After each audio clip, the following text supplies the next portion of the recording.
This is Orson Welles, speaking from London.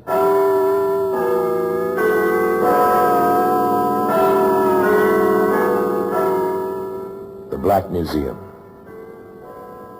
Here, in the grim stone structure on the Thames, which houses Scotland Yard, is a warehouse of homicide. A warehouse where everyday objects, a tallow candle, for example, a mounted cat, an andiron, all are touched by murder.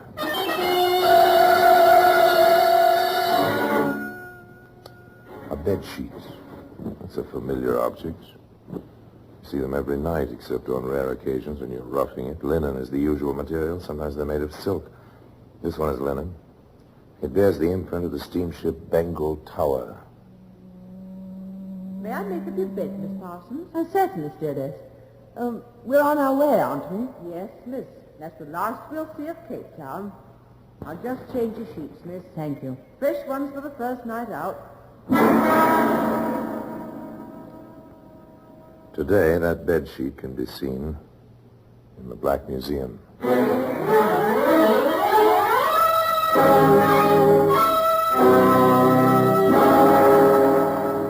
From the annals of the Criminal Investigation Department of the London Police, we bring you the dramatic stories of the crimes recorded by the objects in Scotland Yard's Gallery of Death, the Black Museum.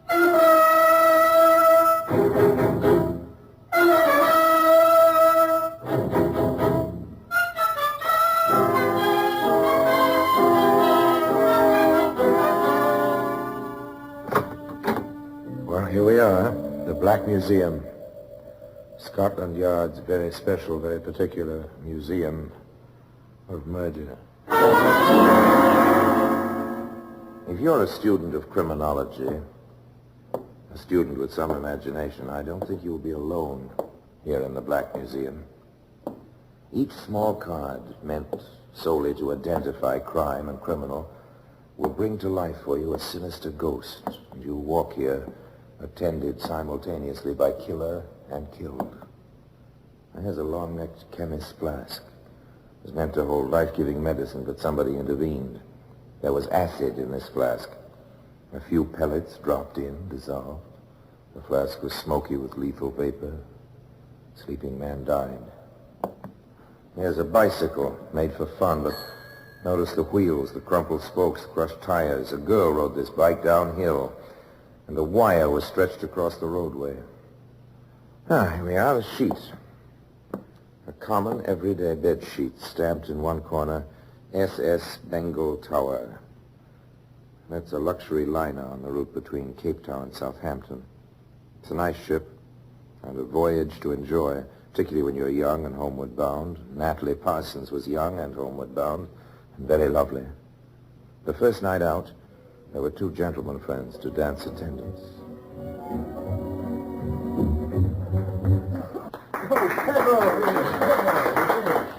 Thank you, Miss Parsons. Now you make even a lieutenant's life a pleasure. Why, Lieutenant, I thought the Navy was the life for a young man with adventure in his soul. Well, that's just a legend, but all legends come to an end. Just like the dancing tonight. Mr. Morrow holding the fort at our table all alone. Let's be nice to him, Lieutenant. I hear he knows the captain of our ship. The dancing was over in the main salon. The orchestra retired for the night. High above the brilliantly illuminated decks on the dim, binnacle-lighted bridge, Captain Booth had his own thoughts as he paced away his watch. Ought to be all right.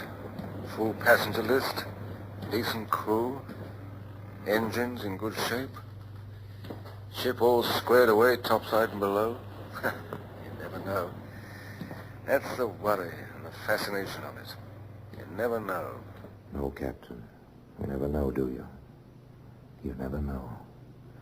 But such thoughts are ridiculous. Look at the three people at that table near the bar in the first-class lounge this minute. The Parsons girl. Actress, the passenger list says. The naval lieutenant. What was his name? Jeff Hennessy, that's it. And Noel Morrow. Past middle age, but quite distinguished. Heavy stockholder in the line which owns your Bengal Tower. Nice people having a fine time. And this, gentleman, concludes our performance for this evening. Oh, but it's early yet, Miss Parsons. Well, I'm not used to the sea air, Lieutenant. I'm tired, so I'm going to bed. And thank you both for a lovely first night at sea. May I see you to your cabin? Hold on, I claim that privilege. You danced with her all evening, son. Now it's my Oh, turn. don't fight, gentlemen. Well, not the first night out, anyway. I think we'll accede to Nervous tonight, Jeff. He has some basis to his claim, you know. There you are, young fellow. Well, I surrender. There's plenty of time to Southampton. And lots of moonlight. Yes, plenty of time for fun and enjoyment and even playing at love as the great ship knifes through the tropic seas northward, homeward bound. So Noah Morrow walks Natalie Parsons to her cabin and returns to the bar for a nightcap with Lieutenant Jeff Hennessy. To Natalie, a nice girl. I'll think to that. A fine talent, I hear. Yes, I saw in a play in Johannesburg, Three-Cornered Moon. Huh? Very amusing. That's so. Well, I never heard of it. Still, I'm glad I heard of Natalie Parsons. Nice girl. Good looking, too. Yes, all of that, and more. Well, here's to a pleasant voyage. Two gentlemen converse over whiskey and soda, and then repair to their respective quarters and fall asleep. 2 a.m. 4 bells. On the bridge, the watch is changing. First officer reporting relieving, sir. Thank you, Mr. Forsyth. We're making 15 knots, course 348. All quiet below. Thank you, sir. I took the liberty of checking before I came topside. The watchmen are reading their stations, sir. Stewards and stewardesses turn in, sir. Very well, mister. Take over. Carry on. North-northeast roughly the course. The ship moves on. The captain goes to his cabin. First Officer Forsyth and the quartermaster stand to on the bridge. All quiet. Below on B deck, the watchman makes his rounds.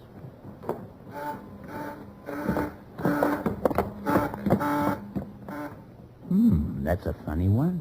B-24 ringing for steward and stewardess both. We'll have a look.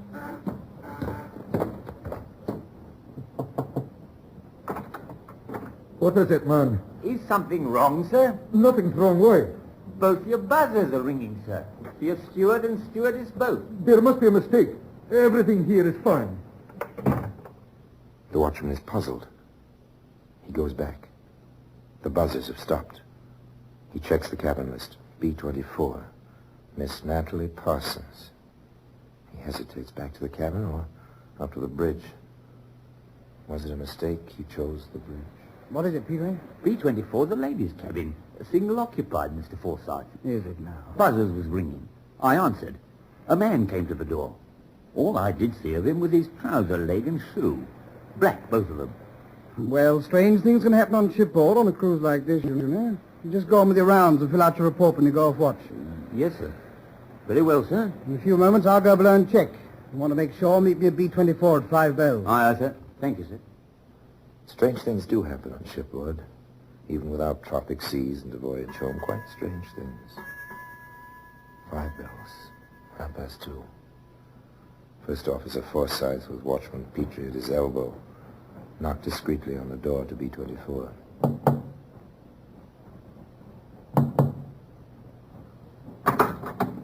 Unlocked, is it? Careless. So it seems, sir. Swing your torch in here, Petrie. Aye, sir. Nobody here. Cabin's empty. All right, Petrie. Make your report. I'll enter this on the log. We'll let it go at that. And girls will be girls, Petrie. I trust you haven't forgotten them. Discreet fellow, that first officer, but then he'd had plenty of cruise experience. He noted the matter in the log. After all, he had left the bridge for a few moments. And that was all.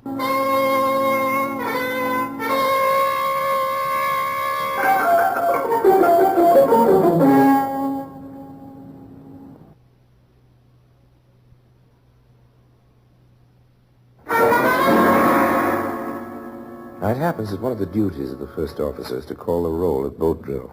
You know how that goes. The bells clang all over the ship. The passengers joke as they reach for life belts dusty with disuse and scramble to the boat deck at the stations noted on their cabin doors. And after a bit, the first officer comes around and checks the roll. Yes, I know. I quite agree, yes. Answer to your names, please, ladies and gentlemen. This is a boat station for cabins B-18 to B-45. All passengers and crew assigned here will answer. Mr. Ainsworth? Here? Alan Birch? Here, sir. Miss Lawrence? Yeah? Mr. Leary? Present. Nancy Meadows? Yes, sir. Major Norton? Yeah. Miss Parsons? Miss Parsons. Miss Parsons. The first officer reported to Captain Booth. Captain Booth thought it might be courteous if Miss Parsons were under the weather to pay her a courtesy call. The captain knocked.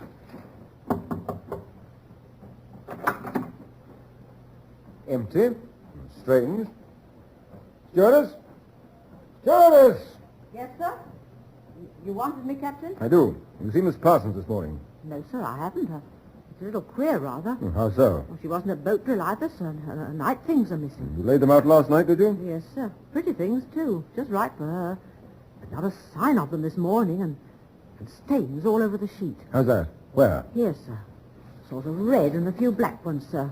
Streaks like. I see. Just a moment. There are times when I'm glad first-class cabins have telephones. This is the captain speaking. I want Dr. Stout in B24 at once. Thank you. You don't think something's happened, do you, sir? She's such a nice girl. That's what everyone says. Funny goings-on in here last night. Watchman's report, a log. Notice anything else peculiar here this morning, stewardess? Well, yes, sir. When I came in to straighten up, first off, I noticed the porthole, sir. Swinging open it was, all by itself. I fastened it before anything, sir. Yes, that's right. You called for me, Captain? Yes, Doctor. Take a look at the stains on that sheet, will you? Right. All right, stewardess, you can go, but stay on call. Yes, sir, I'll be right outside. And send in the watchman. Yes, sir. Well, Doctor? These are probably lipstick. The other red spots, they look like blood, I'm afraid. I'll tell better after I've run a test. The black marks beat me. Not a very pleasant prospect. Blood on the sheet and an open porthole. Watchman Petrie, Captain. Ah, yes, don't go, Doctor. Now, see here, Petrie. This man you reported speaking to last night. Did you see his face? Sorry, sir, I didn't. Only his trouser and one shoe, like I told Mr. Forsyth. I see. It's too bad. What about his voice? It was muffled, sir, by the door. But he did have, a kind of accent, sir. What kind? American? Welsh? Scots? Irish? If anything, it was Scotch, sir. All right. Dismissed. Thank you, sir. Well, Doctor? I don't like the looks of it. I'd seal this cabin and notify owners if I were you. I'll do that and more. This is the captain. Give me the bridge. Watch officer, please. Hello, Mr. Matson, Captain Booth here. I want a complete search of the ship at once for a passenger. Natalie Parsons. Crow's Nest, a block hole. And, put the ship about, mister. We're going back on a sea search as well. Calculate our position at 4 bells this morning. I'll be topside directly. We're not going to find her alive, you know, Doctor. But we've got to have a look. I know. If this girl went through that porthole alive, the sharks have got her by now. If she went through dead, we have a murderer aboard. As I said before, not a very pleasant prospect, Doctor. No, it didn't look so pleasant. An empty cabin. An open porthole. And blood on the sheet. And I'd remind you that that sheet today can be seen in the Black Museum.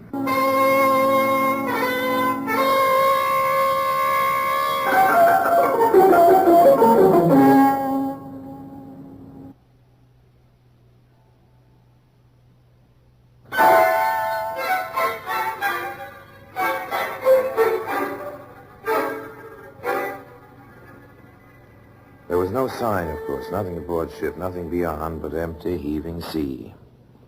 The Bengal Tower slowed at the position she'd sailed through the night before. She circled, while anxious eyes scanned the surface of the water. They saw nothing. Nothing but the sea. Then the captain said quietly, Engine room? All engines ahead. Full speed. Aye, aye, sir.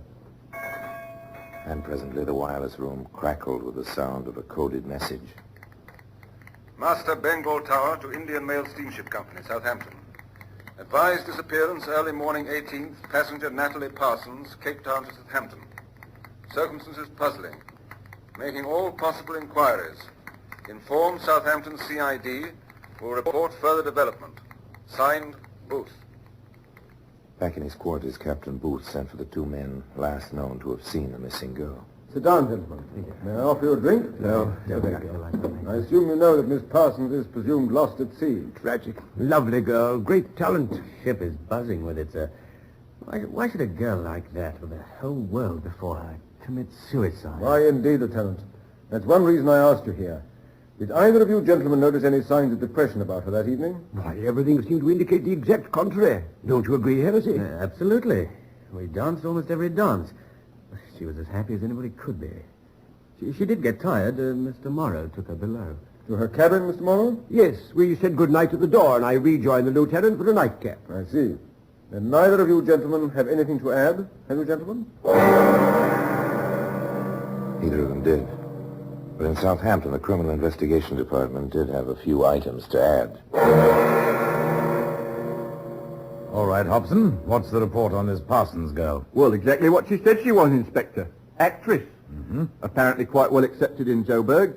There's plenty of men at the stage door, so to speak. Age, 25. Never to touch a scandal. 2 points. Yeah? She was in the Army Intelligence during the war. Had languages. Good actress. Quite a help. Oh, possibly in Secret Service nowadays. No, I called the special branch on that. Positively no. She's back in civil life completely. Oh, well, that's a possible theory down the drain. Yes, sir. Well, you had 2 points, Sergeant. Yes, sir. The other is, she said she left Joburg for a theatre job here. Well, there's no sign of it, sir. No manager in England has signed her, though some of them knew the name. Oh, we'll keep after that. Oh, how about the passenger and crew list? Anyone familiar? No, not a criminal record in the lot.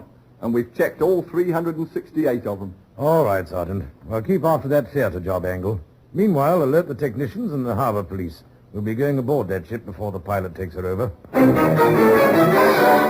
The ship with a sealed cabin drew nearer to home. Somehow the festive quality of a voyage home was missing.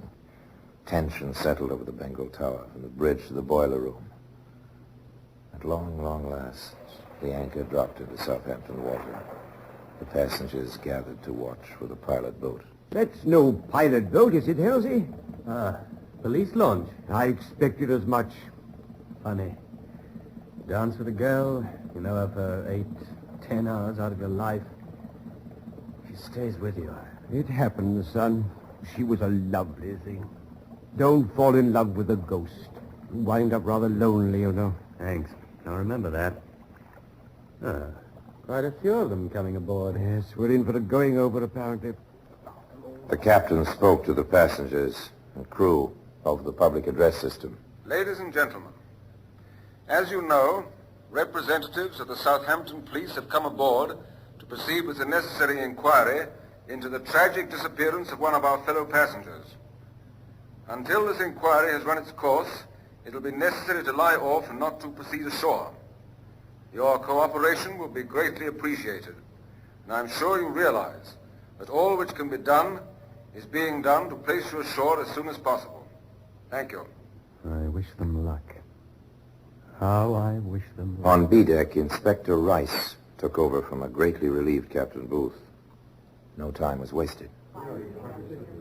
Set up a lab in the ship's pharmacy. Get at those stains. Compare them with the girl's lipstick and get the blood type. And find out what's in those black markings. Yes, sir. Now strip the bed and go through things top to bottom.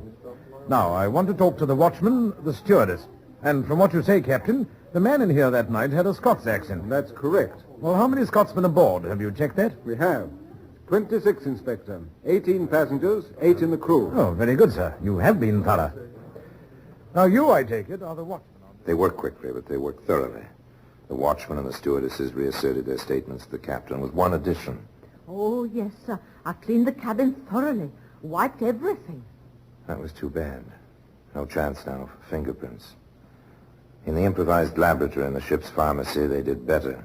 The lipstick stains match the lipstick in her luggage exactly, sir. The blood type on that spotted sheet. Type O, sir. The girl's army record gives the same type. Meanwhile, information arrived from ashore. She had a job waiting for her, Inspector, at the Abbey Theatre in Dublin, sir. And then the police chemist came up with a long-awaited answer. The black streaks on the sheet, sir. Lamp black wax and petroleum oil. That's shoe polish. But there's a trace of silver polish mixed in, sir. Ah, now we've got something, Hobson. Yes, sir, but what? Well, who'd get silver polish on his boots aboard ship, Sergeant? Well, it's a weird combination, sir. A ship steward, Hobson. A steward with a Scots accent. Now, let's see the captain, shall we?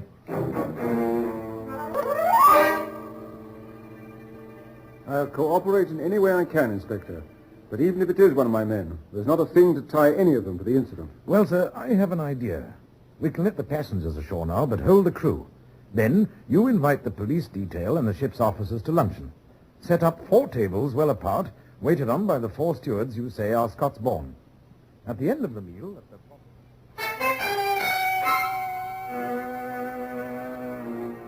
Thank you, steward. I will have some more coffee. Now, as I was saying, gentlemen, it's practically over. That one fingerprint on the glass of the porthole will hang the man. No question about it. They always forget something, make at least one silly mistake. There'll be a ship's mechanic from our harbor police aboard in a minute. All right, young fella. You can stop polishing that porto cover now. What's the meaning of this? I'm doing my job. There's no fingerprint on the glass. You fell for the inspector's plan. I'll have to take you in charge. Willful murder on suspicion. And I must warn you, anything you say may be taken down in writing.